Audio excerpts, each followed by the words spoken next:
십자가 튼튼히 붙잡고 십자가 튼튼히 붙잡고 날마다 이기며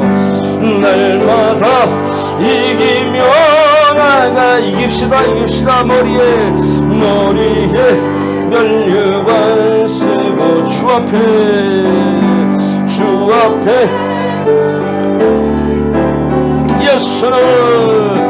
예수는 우리를 깨끗게 하시는 주시네. 깨끗게 하시는 주시 그의 피 우리를 아멘 아버지 눈보다 더 이 십자가 붙들어요. 십자가 튼튼히 붙잡고 날마다 머리에 면류관 쓰고 주 앞에 찬양할 때까지 예수는 우리를 깨끗게 하시는 주시니 깨끗게 하시는 주시니 아멘. 그의 피 우리를 눈보다 더 이게 하셨네. 찬양하라 내 영혼아 찬양하라 내 영혼아 내 속에 있는 것들아 내 속에 있는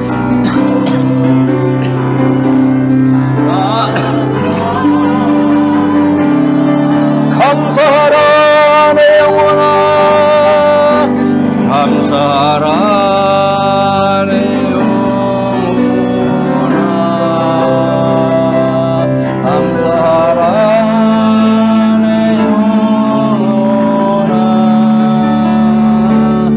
내 속에 있는 것들아 다 하나님을 소망해 보겠습니다. 소망하라 내 영혼아 소망하라 내 소망을 품으세요 여러분. 소망하라 죽지 않아요 망하지 않아요. 소망을 품으세요. 내 속에 있는 것들아 다소 한 번만 더요. 힘을 내라 내 영혼아 힘을 내라 내요. 여러분 힘내세요. 아멘. 힘을 내라 내 영혼아 내 속에 있는 것들아 다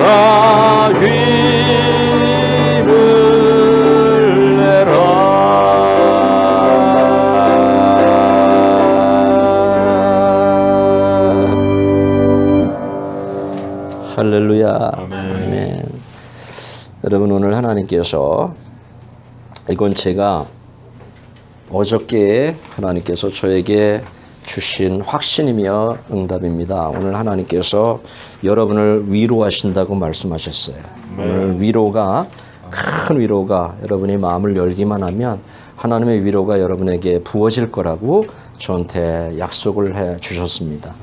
오늘 이 말씀은 예레미야가 그럽니다. 하나님의 종이 인생의 걸음이 내게 있지 아니하니 그랬어요.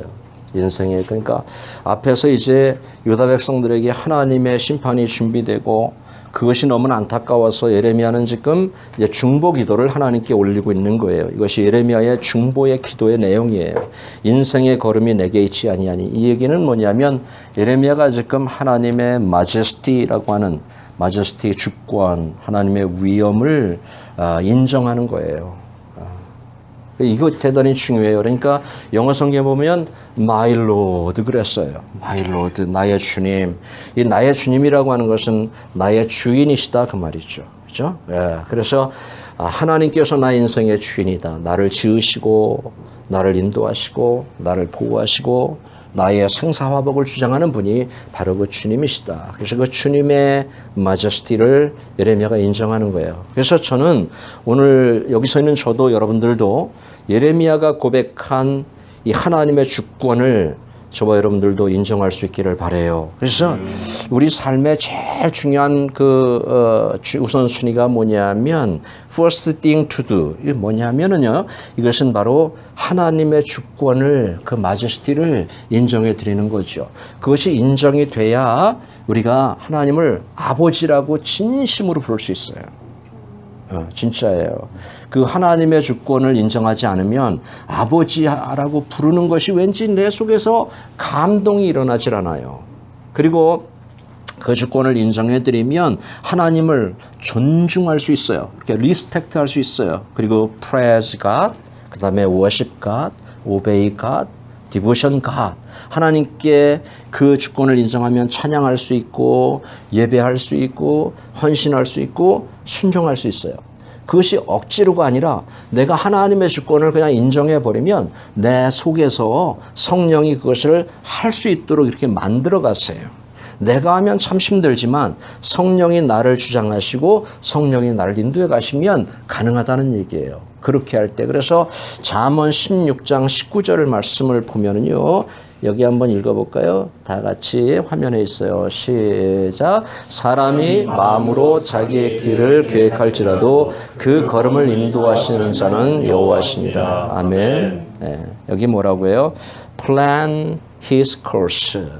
자기가 플랜을 세우지만 내가 계획하고 플랜을 이것저것 다 세우지만 determines his step, determines 하나님께서 결정하시는데 모든 결정권은 하나님께 있다는 이야기예요. 마음으로 내가 계획은 할 수 있어요. 그건 내가 my job이에요. 그러나 그것을 이루시고 그것을 되게 하시는 분은 결정하시는 determines 하는 분은 바로 하나님이라고 말씀하고 있는 거예요. 이것을 여러분이 인정할 수 있어야 돼요. 여러분이 해보지만 안 되잖아요. 내가 아무리 하려고도 안 되잖아요. 이 모든 것이 하나님께 있다고 하는 이야기예요. 또 하나 읽어볼까요? 이거 말고 여기 33절은 안 썼네요. 33절 그 잠언 지금 얘기한 16장 33절에 보면 사람이 제비를 뽑으나 그 일의 작정은 여호와께 있느니라 그래요. 사람이 제비, 그 당시에는 제비를 많이 뽑았죠. 이렇게 제비를 뽑았는데 사람이 제비를 뽑으나 그 일의 작정은 여호와께 있느니라. 영어 성경에 보면 decision이라고 하는 단어를 썼어요. decision. 그러니까 모든 결정은 하나님께 있다. 모든 결정은 우리가 살아가는 모든 결정은 하나님께 달려있다라고 하는 것을 오늘 이야기하고 있는 것입니다. 바울은 정말 제가 존경하고 그분의 삶을 모방하고 싶지만 절대 모방할 수 없고 따라갈 수 없는 흉내도 낼 수 없는 사도 바울은 그 빌립보서 4장 13절에서 이렇게 이야기를 하고 있어요. 함께 읽어볼까요? 시작. 내게 능력 주신 자 안에서 내가 모든 것을 할 수 있느냐. 아멘. 이것은 바울이 우리처럼 자유의 몸으로 쓴 것이 아니라 이것은 바울이 제일 안에서 감옥 안에서 빌립보 교인들을 향해서 주는 말입니다. 그러니까 이해가 되십니까? 우리는 자유를 누리면서도 이렇게 편하게 살면서도 이런 고백을 하는 것이 너무나 힘든데 바울은 감옥 안에서 그가 고백합니다. 내게 능력 주시는 자 안에서 내가 모든 것을 할 수 있다. 내가 모든 것을 할 수 있는데 앞에 조건이 하나 붙었잖아요. 내게 능력 주시는 자 안에서. 바울이 가장 많이 표현한 표현이 뭐냐면 in Jesus Christ예요. 그의 서신을 읽어보세요. 13권이나 되는 신약에는 그의 서신을 읽어보면 그리스도 안에서라고 하는 표현을 얼마나 많이 하는지 몰라요. 이것은 바울의 신앙이에요. 이것은 바울의 신학인 것입니다. 그는 그리스도와 제외된 상태에서 생각할 수 없는 사람인 것입니다. 그러니까 그리스도 in God, through the God, 하나님 안에서 공급받고 하나님을 통해서 공급받을 수 있다. 나의 주인은 하나님이시다. My Lord가 되신다. 라고 그는 고백하고 있는 것입니다. 더 나가서 고린도후서 15장 10절에 보니까 바울이 이렇게 얘기합니다. 나의 나 된 것은 하나님의 은혜로 된 것이니라. 아멘. 누구의 은혜로? 하나님의 은혜로. 위대한 고백입니다. 제가 오늘 인해교회를 담임하고 목회를 하고 사역하고 있는 것도 내가 하는 것이 아니라 나의 나된 것은 하나님의 은혜인 것입니다. 여러분이 오늘 살아가는 거, 여러분이 직장을 가지고 있는 거, 여러분이 일하는 거, 여러분이 자녀를 주신 거, 여러분에게 공급해 주시는 모든 것이 이것은 바로 하나님의 은혜로 된 것이다 그 말이에요. 아멘. 나를 지으신 분도 하나님이고 나를 부르신 분도 하나님이고 나를 보내신 분도 하나님이고 현재 과거에도 함께 하셨고 현재에도 함께 하시고 아멘. 현재에도 지금도 그리고 미래에도 그 하나님은 우리와 영원히 함께 하실 거예요. 아멘. 영원히 함께 하실 거예요. 잊지 마세요. 절대 의심하지 마세요. 나한테 지금 어떤 상황이 좋지 않을지라도 하나님은 계속해서 함께 하실 거예요. 그거를 통해서 뭔가 일을 만들어내실 거예요. 그거를 통해서 뭔가 새로운 것을 창조해내시고 새로운 것을 창출해내실 거예요. 절대 죽이지 않습니다. 이것을 한량없는 은혜라고 말해요. 이것을 측량할 수 없는 은혜다. 이렇게 이야기하는 것입니다. 이것을 갚을 길 없는 은혜. 내가 우리 부모님께 빚진 것처럼 우리 부모님을 평생 모시고 섬겨도 그 은혜를 다 갚을 수 없는 것처럼 이것을 가리켜서 한량없는 은혜라고 이야기하는 것입니다. 나를 부르신 분도 하나님, 나를 지으신 분도 하나님, 나를 보내신 분도 하나님, 앞으로 나로 하여금 이 땅에 존재하고 그 은혜를 누리도록 하실 분도 하나님이라고 하는 사실을 잊지 마시기를 축복합니다. 흔들리지 마세요. 저는 그런 생각을 해봤어요. 정말 귀한 은혜는 언제 온다고 여러분은 생각하십니까? 정말 은혜다운 은혜. 내가 이 은혜가 너무 좋다. 이 은혜가 너무 귀하다라고 하는 그 은혜.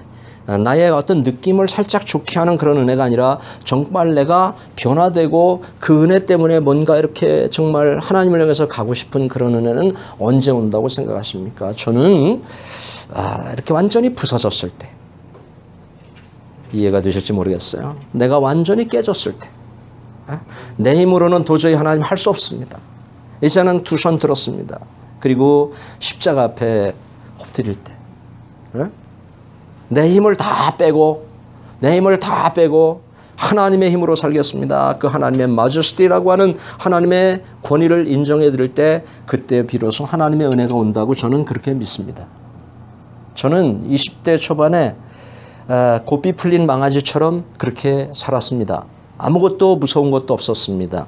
제 앞에 걸리적거리는 것도 없었습니다.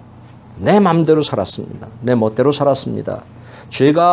죄에 대한 그런 의식도 없고 그냥 내가 내 삶을 그렇게 살다가 하나님의 손에 붙들려서 송아지가 코가 뚫어지듯이 그분이 내 코를 깨었을 때 내가 그분 앞에 엎드려졌을 때 그렇게 강하게 살고 그렇게 내 멋대로 살던 나를 하나님께서 그냥 강제로 갔다가 십자가 앞에 딱 무릎 꿇었을 때, 꿇렸을 때 그때 비로소 저는 은혜를 체험하기 시작했습니다.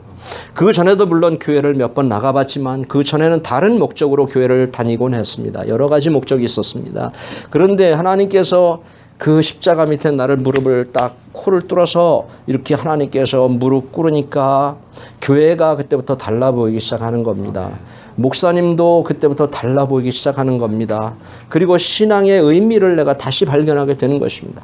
내가 예배를 왜 드리고 있으며 내가 왜 기도를 해야 되며 내가 왜 선교해야 되며 내가 왜 선교해야 되는지 이런 의미들이 다시금 저한테 이렇게 다가오는 것을 느낄 수가 있었어요. 그러니까 여러분들도 이 하나님의 은혜, 제가 계속 은혜 이런 얘기를 하지만 은혜를 체험하는 길은 내가 깨지지 않고 그냥 있는 상태에서는 절대 불가능합니다. 이 나의 목소리는 공허한 소리로 여러분의 기천을 때릴 것입니다. 그러나 내가 깨지고 부서지고 낮아지고 겸손해지고 십자가 앞에 무릎을 딱 꿇으면 그때 위로부터 오는 하나님의 은혜가 저와 여러분에게 부어지게 될 줄로 믿습니다.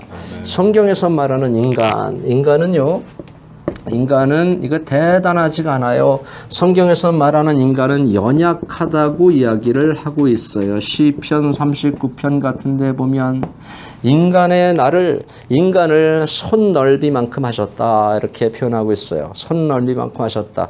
우리가 이 손바닥 위에서 인간이 살고 있는 것입니다. 어떤 사람은 중앙에 살고 있고 어떤 사람은 세상을 다 살아서 저 손가락 끝에 절벽을 향해서 이제 가는 사람도 있는 것이고요. 그 다음에 하나님께서 시편 39편에 보니까 잠깐 자는 것 같은 것이 인생이다 그러셨어요. 이게 철학적으로 이렇게 깊은 의미들이 우리의 마음에 와서 닿아야 되는데요. 잠자는 것 같다. 잠깐 자고 일어나면 아이고 새벽이네. 아침이네. 벌써 날이 밝았네. 이것이 인생이라는 거예요. 아이고 내가 벌써 60이 됐네. 살다 보니까 인생 다 살았네. 이제 곧 죽음을 향해서 가고 있네. 살 날보다 이 살아온 날보다 살 날이 적네. 깨닫는 순간에 이미 인생은 점점점 늦어간다고 하는 것이죠. 그죠? 거기 보니까 인생은 그림자와 같다 그랬어요. 그림자 항상 있는 게 아니잖아요. 그렇죠? 유한한 인간을 이야기하고 있는 것입니다. 야고보는 그래요. 야고보는 인생이 무엇이뇨? 질문을 딱 던져놓고 인생이 무엇이냐. 그 다음에 잠깐 있다가 little while 잠깐 있다가 없어지는 안개니라 그랬어요. 안개 자욱한데도 막 사물을 다 가리고 그 안개 때문에 아무것도 보이지 않고 아무것도 못할 것 같고 답답한데 그 인생이 바로 안개와 같다. 해만 뜨면 빛만 오면 싹 없어지는 것이 바로 인생이다 그 말이에요. 베드로는 뭐라고 합니까? 베드로는 이 인간의 육체는 들의 풀과 같고 꽃과 같다. 이 꽃 얼마나 예쁩니까? 우리 권사님이 해다 놓으신 꽃. 오늘 가을 분위기가 물씬 납니다. 이런 꽃을 보고도 감동을 받지 못하는 사람은 심령이 병든 영혼이에요. 그렇지? 와, 이걸 말해. 해바라기 새송이에다가 말이야. 이 가을, 이거. 한국에서는 이거 얼마나 귀한지 몰라. 이거 한국에서는 구하기가 너무 힘든데 여기는 우리 집 아파트에도 있어요. 이거 우리 아파트에도 있어요. 얼마나 아름답습니까? 근데 이게 토요일까지 이렇게 신선할까요?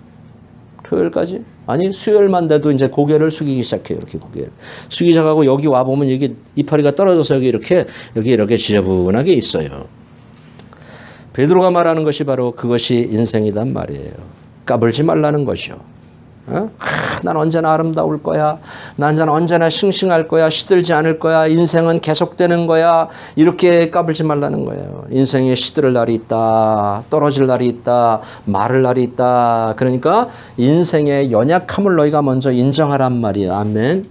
뭘 인생의 연약함을 인정. 이사야는 뭐라는지 알아요? 이사야는 더 좀 강하게 나와요. 이 인생을 의지하지 말라 그래요. 인생을 의지하지 말라. 그러면서 뭐라고 하냐 하면 이사야가 그의 호흡은 코에 있나니. 이해가 됩니까? 인생을 의지하지 말래. 이 호흡 끊어지면 인생 끝이라는 거예요. 하나님이 숨 걷어가면 인생 끝이라는 거예요. 부를 자랑하지 말라. 인기를 자랑하지 말라. 네 가지고 있는 걸 자랑하지 말라. 뻐기지 말라. 교만하지 말라. 하나님께서 코에서 호흡을 싹 걷어가면 그때 인생은 끝나는 것이다. 이렇게 말하고 있습니다. 그러면 그렇다고 인생을 하나님이 비실비실 형편없는 존재로 만들었느냐? 그 얘기는 아닙니다. 그 얘기가 아니라 우리 개체를 놓고 봤을 땐 그렇지만 우리가 하나님과의 관계 속에서 하나님을 의지하고 하나님께 소망을 두고 그분과 관계를 맺을 때 참 인간의 삶이 될 수 있다는 거예요. 아멘. 그분과 관계를 맺을 때 우리 어머님이 옛날에 저 어렸을 때 우리 삼남매 어렸을 때 아버지하고 사이가 안 좋고 아버지하고 싸우시고 시골에 살았으니까 먹을 게 없잖아요. 고생스럽잖아요. 그럼 막 싸움 우리들한테 막 화풀이를 하셨어요. 어머님이. 그래도 난 어머니 사랑해요. 그래도 화풀이를 막 하셨는데 그럼 이제 내가 막 아버지 편을 들고 우리 삼남매가 아버지 편을 들고 그랬을 때가 있나 보죠. 그러면은 어머님이 우리들을 향해서 너희들 까불지 마라 이놈들아. 내가 없어지면 너희들은 개밥에 도토리야 이놈 새끼들아 막 이러면서 저한테 그런 적이 있어요. 그래서 그때는 개밥에 도토리가 뭔지 몰랐어요. 개밥에 도토리? 근데 커서 이제 생각할 때니까 개가 도토리 안 먹거든요. 그러니까 그 개밥 얼마나 더럽고 막 다 양냄비 그 울퉁불퉁하고 막 찌그러진 데다가 개가 다 핥아먹고 나면 그냥 바잘바잘한데 거기 도토리 하나가 있으면 그거 개 안 먹거든요. 거기서 굴러다니는 도토리 신세가 될 거다 그 말이에요. 나 그래서 이 말씀 보면서 하나님이 없는 존재는 개밥의 도토리가 아닌가, 나는 그런 생각 해봤어요. 하나님, 부모가 없는 존재는 개밥의 도토리 아니에요? 그지? 부모가 없는 존재는 개밥의 도토리인 거예요. 그렇죠? 똑같은 원리입니다. 그래서 저는 이 목회를 하면서 인간의 연약함을 진짜 많이 발견해요.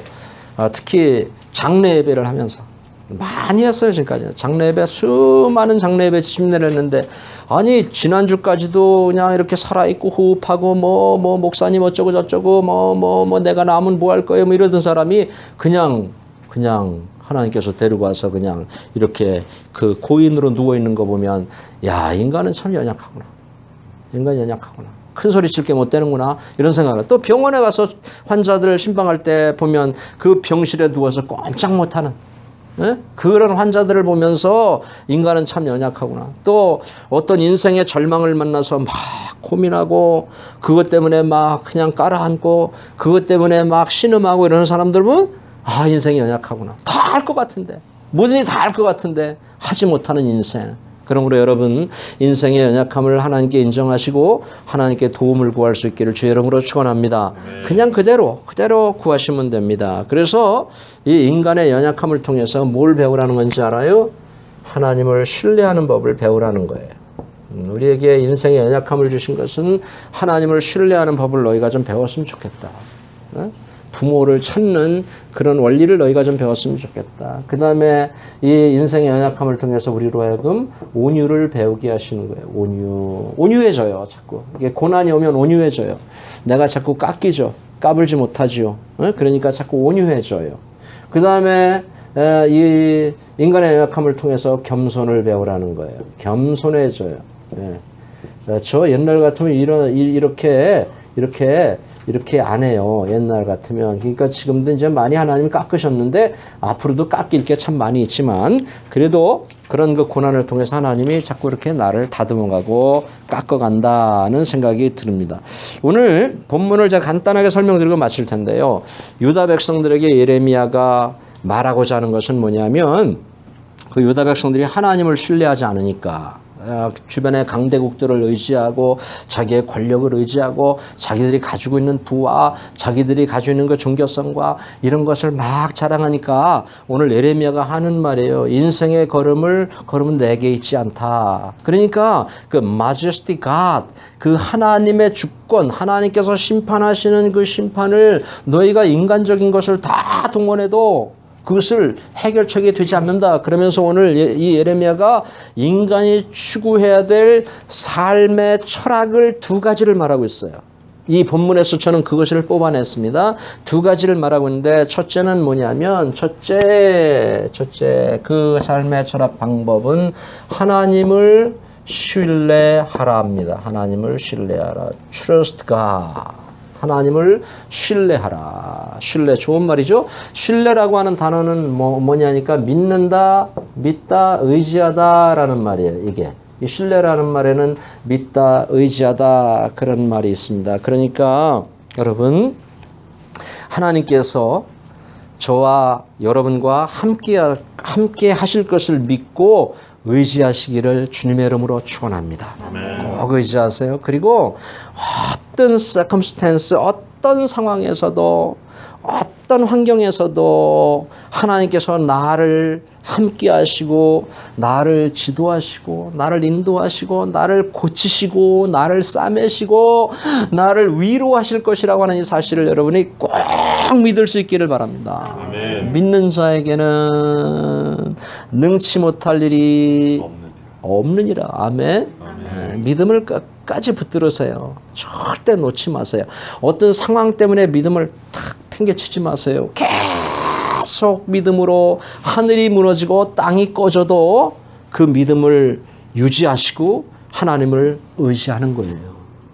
그것이 정상이에요. 예수님처럼 만약에, 자 여러분,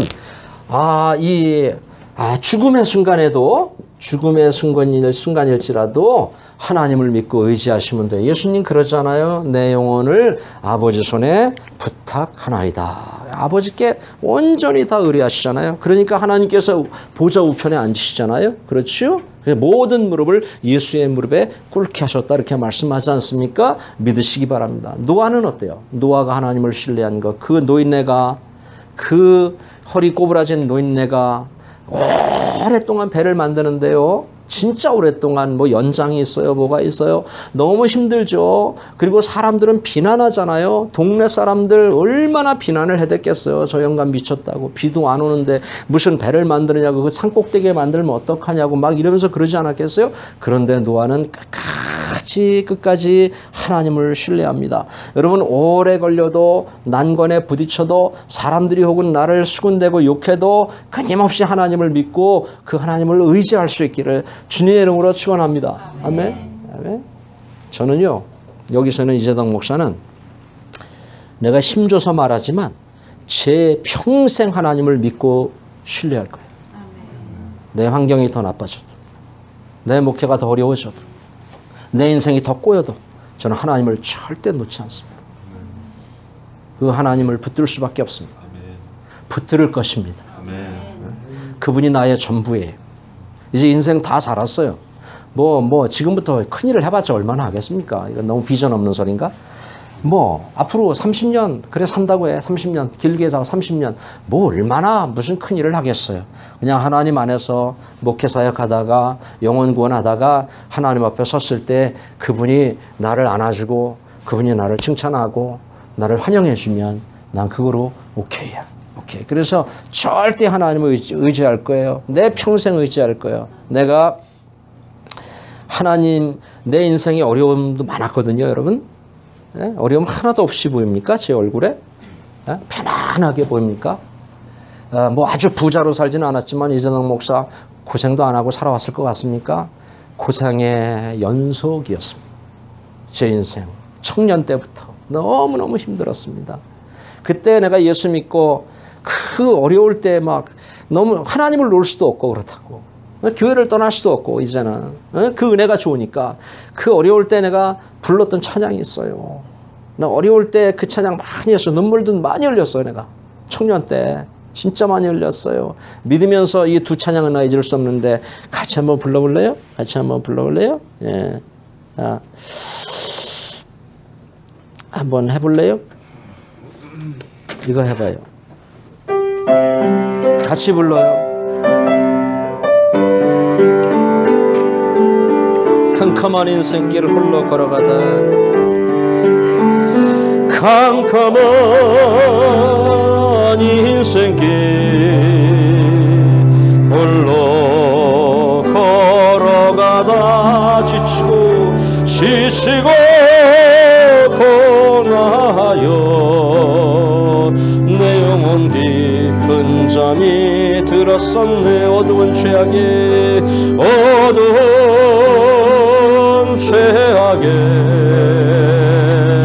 길을 제 인생이 이랬었어요. 상하고 찢기어 내 영혼 깊은 잠이 들었었네. 내 영혼 어둠에 방황할 때 어디선가 주님이 음성 들려주셨어요. 주님 음성 깨어라 일어나라 달리다금 일어나라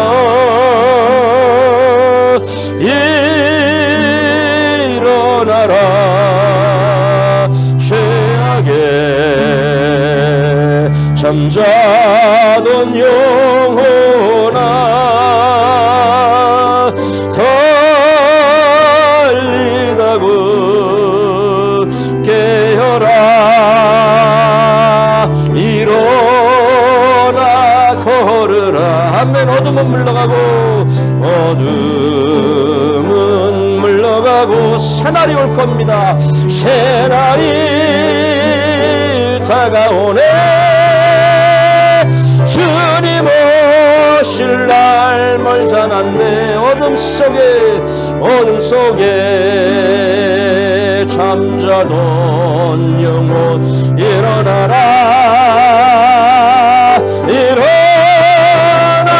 걸으라. 달리다고 일어나 주님을 떠나서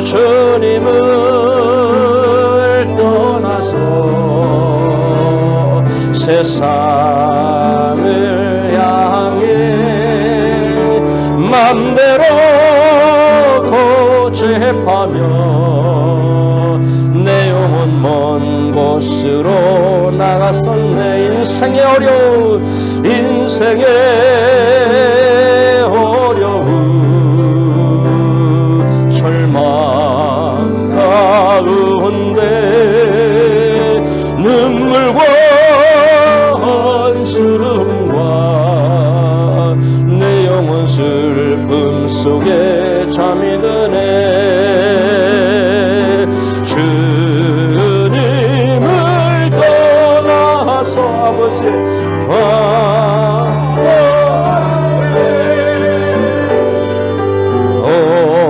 어디선가 제도가 사랑한다고 들려왔습니다. 주님 음성 깨어라. 죄악에서 깨어나라 그랬어요. 달리 방황하는 자리에서 나오라고 하셨어요.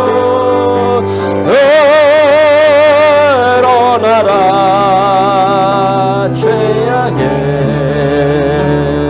잠자던 영혼아 달리다고 깨어라. 일어나 어둠은 물러가고 새 사날이 왔어요. 저에게는 다가오네. 주님 오실 날 멀잖았네. 어둠 속에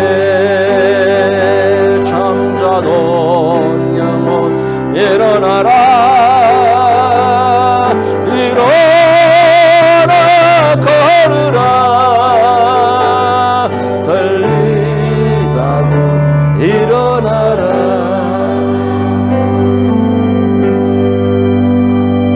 제가 이 찬양을 청년 때 들으면서 방황 가운데서 나가게 해 주십시오. 아멘. 너무 싫었어요. 너무 싫은데도 그게 안 됐어요. 하나님 이것을 해결하게 해주세요. 새로운 삶을 좀 살게 해주세요. 몸부림치니까 하나님의 음성이 옵니다. 몸부림을 치면 옵니다. 그래서 하나님께서 저를 꺼내주셨고 저로 하여금 새 길을 걸어갈 수 있도록 저는 이 길 자체가 새 길이라고 봐요. 얼마나 좋아요. 얼마나 좋아요. 그리고 참 힘들고 어려울 때 또 불렀던 찬양 하나 있어요. 이 찬양도 한번 드려볼까요? 오늘은 설교는 짧고 찬양이 많아요. 같이 불러봐요. 제가 어머니 예수 먼저 믿으셨는데 어머니하고 많이 울었던 찬송이 찬양 같이 하면서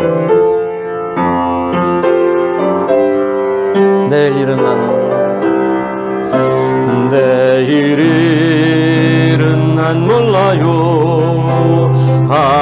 하루하루 살아요.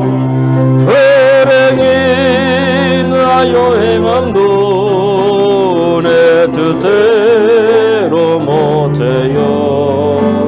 험한 이 길 가고 가도 끝은 없고 거네요.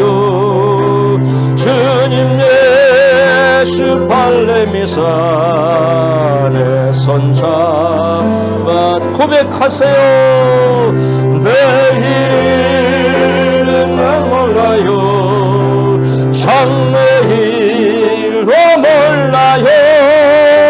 아버지 날 붙드사 평탄한 길 주옵소서. 좁은 이 길 진리 주님과 신뢰있게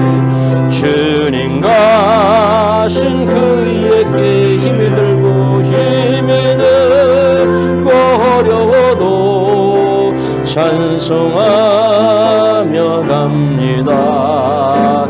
성령의 음성을 항상 들려주소서. 내 마음은 정했어요. 변치 말게 하소서.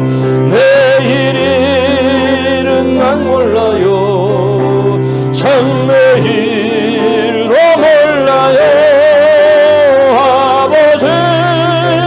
아버지여 주신 소명이 만왕의 왕 예수께서 만왕의 이 세상에 오셔서 이 세상의 만 백성을 구속하니 만 백성을 구속하 참구주가 되셨네. 참구주가 순교자의 본을 받아 순교자의 본 나의 믿음 지키고 나의 믿음 순교자의 신앙 따라 순교자의 시복음을 전하세.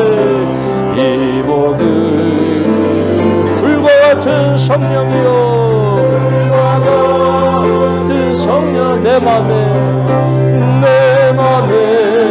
항상 계셔.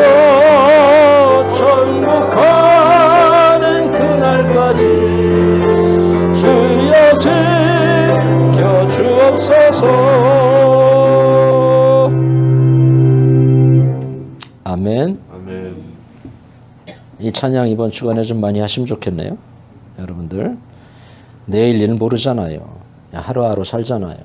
주님께서 여러분을 인도해 가시도록 맡기시기 바랍니다. 잠언 3장 5절에 아까 읽어드린 말씀에 보니까 너는 마음을 다하여 여호와를 의뢰하고 내 명철을 의지하지 말라. 범사의 그를 인정하라. 그러면 그 길을 인도하시리라. 이렇게 얘기하고 있습니다. 그죠? Trust in the Lord with all your heart. 내 마음으로 그분을 인정하면 그분께서 내 길을 지도하실 것이다. 두 번째 마지막으로 자 여기 예레미야가 우리에게 말하는 삶의 철학, 올바른 삶의 철학 두 번째는 뭐냐면 범사에 감사하랍니다. 따라합니다. 범사에 감사하라. 아멘. 범사에 Give thanks in all circumstances. all circumstances. 모든 상황에서 감사하라 그랬어요. 이거는 뭐냐면 역경에서도 감사하고 순경에서도 감사하고 좋을 때도 감사하고 항상 감사하라.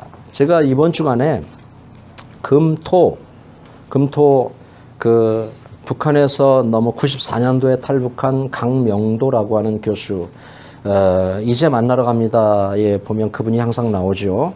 그분과 제가 개인적으로 알기 때문에 그분 만나고 그분과 함께 온 탈북 자매들 송지영하고 강은정이라고 하는 자매가 같이 왔어요. 그래서 제가 그분들 같이 모시고 다니면서 은혜도 받고 집회 장소도 가고 그랬는데 그 자매들이 북한에서 예수 안 믿었잖아요. 여기 와서 예수 믿었거든요. 얼마나 순수한지 제가 너무 감동받았어요. 왜 순수하다고 하냐면 여기 왔으니까 저는 이제 그런 걸 잘해줘요. 제가 차로 이렇게 태우고 다니고 구경시켜주고 이런 걸 제가 잘하거든요. 그래서 이분들한테 내가 돈은 없지만 내가 몸으로 할 수 있는 건 할 수 있겠다 싶어서 내가 헐리우드도 좀 모시고 가고 여기 레돈도 비치나 이런 데 바닷가도 좀 모시고 가겠다 그랬더니 그 자매가 하는 말이 목사님 북한 말로 목사님 괜찮습니다. 이렇게 얘기하면 괜찮습니다. 그러면서 자기들은 지금 이렇게 다니는 미국에 와 있는 것조차도 감격이라는 거예요. 어디를 보러 가냐는 거예요.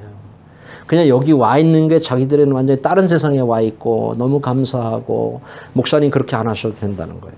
나 그 얘기 들으면서 은혜 많이 받았어요. 예? 은혜 많이 받았어요. 그러면서 이 감사를 찾는데 내가 발견하지 못한 감사가 그들에겐 참 많더라고요. 예? 내가 지금 놓치고 살아가는 감사가 그들에겐 너무 많더라고요. 사랑하는 여러분, 감사가 여러분의 삶 속에 숨은 그림처럼 있어요. 그걸 잘 찾아내시기를 주의 이름으로 축원합니다. 자꾸 안 되는 것만 보지 마세요. 안 되는 거 보면 힘들어서 못 살아요. 짜증나서 못 살아요. 그러니까 감사를 좀 발견하시면 좋겠는데, 이 바울이라고 하는 사람은 고린도후서 11장, 이제 나중에 집에서 한번 찾아보세요. 11장 23절로 쭉 마지막 절까지 보면 예수를 믿다가 복음을 전하다가 고생을 얼마나 많이 하는지 몰라요. 내가 복음 전하다 그렇게 고생하면 글쎄 나는 어쩌면 나 이 사역 안 한다고 아마 손 놨을지도 몰라요.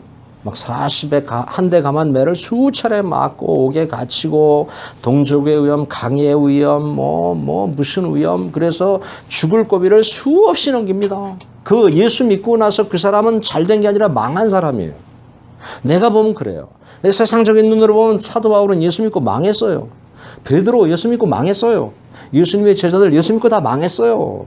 막 목 날아가고 불에 태워 죽고 막 순교하고 이게 뭐예요? 근데 바울은 그런 상황에서도 그런 서컴스탄스 가운데서도 바울은 감사하라 그래. 아멘. 감사하래 그런데도. 이거 어디서 오는 거예요? 난 이게 능력이라고 봐요. 이건 흉내도 낼 수 없는 거예요. 이건 성령이 내 안에 함께하는 분만 고백할 수 있는 고백이에요. 이런 고백을 여러분들도 할 수 있기를 주의 이름으로 축원합니다. 이 세상에 문제가 하나도 없는 곳이 어딘지 알아요? 딱 한 곳이 있어요. 무덤이에요. 무덤. 무덤은 아무 문제 없어요. 여기는 고민도 안 하고 걱정도 안 하고 여기는 뭐 아무것도 안 해요. 무덤은 문제가 없대요. 그러니까 이 얘기는 뭐냐면 살아있는 한 문제는 있게 마련이다. 그러니까 인생을 여러분 인생을 이 감옥으로 만들 수도 있고, 자, 잘 보세요, 여러분. 또 수도원으로 만들 수도 있어요, 수도원. 이 두 곳은 다 세상으로부터 격리된 장소예요, 그죠? 수도원도 격리된 장소, 감옥도 격리된 장소예요. 그런데 감옥에서는 늘 불평해요, 그죠? 불평해요. 수도원에서는 늘 찬송하고 감사해요. 신기하죠? 똑같이 밀폐된 공간이고 똑같이 그래 먹을 것도 넉넉하지 않은 곳이 수도원도 여기 수도하는 것이니까 그렇죠? 예, 그렇습니다. 여기는 불평하고 여기는 칭찬해. 자, 그럼 현재 여러분의 영적인 상태가 수도원에 와 있는 사람도 있을 거고 감옥에 있는 사람들도 있을 거예요. 수도원에 있지만 여기서 불평하면 이것은 감옥이에요. 그러나 내가 감옥에 있지만 감사하면 여기는 수도원인 거예요. 그러니까 여러분의 심령을 수도원으로 만들 수 있기를 축복합니다. 수도원 만들어, 수도원. 지금 막 이 속에 막 불평이 있고 짜증이 있고 감사가 없으면 그 감옥이야. 그 여러분의 가정도 여러분의 아내 남편도 이렇게 수도원으로 여러분들이 잘 만들어 주시면 좋겠어요. 아멘. 네, 아멘. 내가 또 이 얘기 하나 할게요. 멕시코 어딘지는 모르지만 이게 다 내려오는 이야기니까 오늘 마을에 가면 내가 몇 번 얘기했어요. 빨래터가 있는데 한쪽에는 온천수가 나오고 한쪽에는 냉수가 나와요. 이렇게 계곡에서 흘러오는데 여기는 뜨거운 물이 나오고 여기는 냉수가 절절절 흐른단 말이에요. 그럼 아낙네들이 빨래를 여기 빨래통에 가져와서 비누만 가져와서 여기 뜨거운 물에서 빨아가지고 찬물에 헹궈서 가면 얼마나 좋아. 그죠? 이런 빨래터가 어디 있어요? 기가 막힌 빨래터잖아요. 근데 사람들이 불평을 한다는 거예요. 이 좋은 환경인데도 불평을 한다는 거예요. 그래서 불평거리를 가만히 들어봤더니 그 불평이 뭐냐면 비누가 안 나온다고 불평을 합니다. 여기서 깨달은 바가 없습니까? 이것이 저와 여러분의 모습이에요. 이게 나의 모습이에요. 온천도 있고 냉천도 있고 다 이런 것들이 있는데 우리는 없는 것 보고 불평할 때가 너무 많아요. 없는 거. 그러니까 없는 것 보지 말고 있는 것 보고 감사하시기를 축복합니다. 아멘. 저기 요한복음 6장에 가면 오병이어의 기적이라고 나오죠. 근데 그 스토리를 보면 제자들 막 불평해요. 그죠? 거기 군중들 막 불평합니다. 먹을 게 없습니다. 이 들에 먹을 게 어디 있습니까? 막 불평하는데 예수님이 그 소년이 가져온 도시락 하나, 보리떡 5개와 물고기 2마리를 가지고 성경에 보면 축사하셨다 그랬어요. 축사. 빌축 감사할 사자. 그래서 주님이 감사 기도를 확 했어요. 감사를 했단 말이야. 그랬더니 풍성해졌거든요. 그래서 감사는 여러분의 삶을 풍성하게 하는 비밀이에요. 아멘. 진짜요. 해보세요. 오늘 환경 생각하지 말고 한번 해보세요. 그래서 풍성해진단 말이에요. 1620년에 저기 유럽으로부터 청교도들이 오지요. 1620년이에요. 그때가 102명의 청교도들이 배를 메이플라워라고 하는 배를 타고 오는데 오면서 많이 죽어요. 예? 그런데 배는 고장나지 않고 잘 왔어요. 이 청교도들이 처음 미국 땅을 밟아서 저 플리머스 해변에서 처음으로 한 것이 뭔지 알아요? 처음으로 한 것이 감사예요. 거기서 사람이 죽었어요. 오면서 사람 죽었어요. 여러 가지 어려운 환경들 많았어요. 그런데 이들이 딱 도착해서 먼저 한 것은 감사예요. 한 해 농사 지어서 그 다음에 한 것도 감사예요. 그러니까 감사는 이런 능력이 있는 거예요. 미국은 감사 위에 세워진 나라예요. 감사하시면 분명히 될 줄로 믿어요. 감사하면 풍요로워질 줄로 믿어요. 감사하면 하여튼 우리 후손들 잘 될 줄로 믿어요. 그러니까 무조건 감사하세요. 감사하세요. 현대인들에게 가장 문제가 뭐냐면 감사가 없다는 거예요. 더 좋은 환경에 살면서 감사가 없어요. 비데를 쓰면서도 감사가 없어요. 물이 똥을 다 닦아주는데도 감사를 없어요. 물이 세니 물이 방향을 잘못 나오느니 이래가면서 옛날에는 재래식 썼다니까. 옛날에는 이런 뜨거운 물도 안 나왔다니까. 옛날에는 뜨거운 물이 어딨어. 다 이렇게 다 데워가지고 그 뜨거운 물 찬물 반 섞어서 거기서 목욕하고 하다니까. 어떻게 목욕을 하루에 2번씩, 지금 젊은 애 2번씩 하고 옷도 어떻게 하루에 2번씩 갈아입어. 한 번 입으면 일주일씩 하는 거야. 옷을 일주일씩. 그런 시절이 있었다니까. 너희들은 행복한 줄 알아야 돼. 그냥 수시로 갈아입잖아. 어? 목욕탕이 어디 있고. 씻지를 못해서 손이 다 갈라지고 다 트고 코는 여기 코가 눌러 붙어가지고 여기 그냥 이렇게 그냥 코딱지가 져가지고 그냥 이게 그냥 아이고 그냥 코는 막 이만큼 내려오고 이거로 연실 닦아대고 그런 시절이 있었다니까. 지금 이 셀폰 가지고 게임하고 우리 셀폰이 어딨어. 그때 겨울이면은 그냥 팽이치기 가지고 놀고 자치기나 하고 구슬치기나 하고 또 보름날 되면 깡통 구멍 뚫어서 불러가지고 크게 돌리면서 이게 우리의 놀이였다니까. 이거 잘못 돌리면 또 머리 맞으면 또 여기 머리 껍데기 휘식 까지고 막 이렇게 좋은 환경, 좋은 집에 살아, 좋은 차 타, 좋은 음식 먹어, 좋은 약 먹어. 근데 감사가 없고 그렇게 좋은 환경, 좋은 약을 많이 먹는데 병은 더 많아졌고 옛날보다. 병은 모르는 병이 너무 많아진 거예요. 예, 결론을 이제 바네트 깁슨이라고 하는 사람이 행복한 하루라고 하는 책에서 이런 글을 썼는데 제가 그거 참 좋아서 발췌해 왔어요. 행운의 손바닥에 얼마나 많이 쥐게 되었느냐 하는 것은 그대의 행복과 관계가 없다. 그대의 마음속에 감사한 생각이 없으면 그대는 파멸의 노를 젓고 있는 것이다. 제발 부탁이니 다른 공부보다 먼저 감사할 줄 아는 방법을 배우라. 감사 예수를 터득할 때 그대는 비로소 행복을 찾을 것이다. 이렇게 얘기했어요. 매사에 말이죠. 이 얘기만 하고 마칠게요. 불평하는 사람이 있었어요. 이 사람은 뭐든지 불평해. 다 불평이야. 이 사람이 한 번은 시골길을 가다가 수박이 많았잖아요. 우리 머리보다 더 크잖아요. 그죠? 그 수박을 보는데 불평이 생각나는 거예요. 아니 수박을 어떻게 저런 가느다란 줄기에서 이렇게 수박 저 머리통보다 더 큰 걸 살게 해. 이게 잘못됐단 말이야. 막 불평하는 거야. 좀 큰 줄기에 이렇게 달리게 하지. 그 가느다란 어설픈 가엾은 그 가느다란 줄에 이만한 수박을 매달아 놓다니 이 잘못됐다. 한참 가는데 밤나무가 있네. 밤나무 크잖아요. 아니 이 밤나무 고목 같은 나무에다가는 그래 그 밤송이 하나를 달아놨다니 말이야. 이 하나는 잘못됐단 말이야. 그리고서 밤나무 밑에서 이제 옷을 우아기를 벗어서 깔고 자는 거예요. 잠깐 쉬었다 가려고. 자는데 밤송이가 그냥 얼굴로 하나 떨어졌어요. 이 사람이 거기서 불평이 사라지고 감사가 충만해졌다는 거야.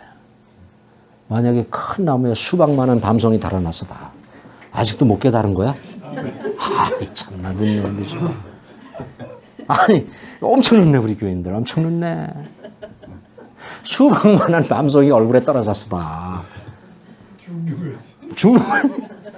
죽는 게 문제예요. 그 가시 뺄려면 그 막 10년을 빼도 못 뺄 거라마 얼굴이 그냥 찌그러들 거야. 이 사람이 그 다음부터는 불평이 없어지고 감사했대요.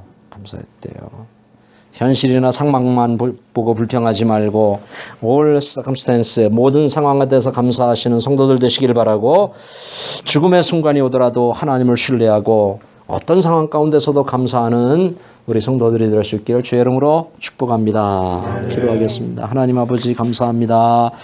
하나님을 신뢰하는 법, 하나님께 감사하는 법을 배웠습니다. 하나님 어렵지만 우리 삶 속에서 그런 것들을 찾아나갈 수 있도록 은혜를 베풀어 주옵소서. 환경이 몹시 어려운 성도들도 있고 재정적으로 어려운 성도들도 있고 참 다양한 어려움을 가지고 있는데 그런 가운데서도 감사를 발견할 수 있도록 하나님 우리의 마음을 열어 주시옵소서. 그리고 방황 가운데서 나오게 하시고 죄악 가운데서 나오게 하시고 주님의 음성을, 나를 부르시는 주님의 음성을 들을 수 있도록 은혜를 베풀어 주옵소서. 예수님의 이름으로 기도하옵나이다. 아멘.